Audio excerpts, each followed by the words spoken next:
बिस्मिल्लाहिर्रहमानिर्रहीम। दोस्तों माशाल्लाह बड़ी खुशी की बात है, असद भाई आए हैं और इमरान भाई हमारे पास आए हैं। इमरान भाई बहावलनगर से हमारे पास आए हैं, असद भाई हारूनाबाद से हैं। ये कल शाम को मेरे पास आए, इन्होंने 13 प्रो मैक्स फोन मेरे पास देखा, मैंने वीडियो लगाई थी। भाई हमारी वीडियो देखकर आए, भाई ने फोन माशाल्लाह पसंद किया।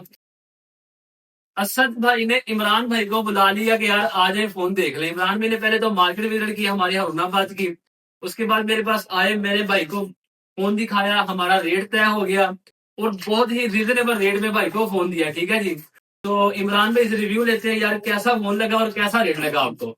इमरान भी हमारे दोस्तों को बताएं यार थोड़ा सा। अच्छा लगा भाई, बहुत प्यार मोहब्बत वाले भाई ने बहुत अच्छा रेट दिया। अभी मार्केट हम विजिट की है, किसी ने इतना मुनासिब रेट नहीं दिया। ये माशाल्लाह इनके नसीब का फोन था, तो किधर से आया माशाल्लाह इनको मिल गया माशाल्लाह।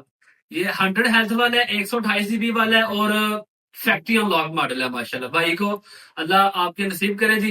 इमरान भाई ये ले जी, बहुत शुक्रिया जी, जज़ाकल्लाह प्यारे भाई।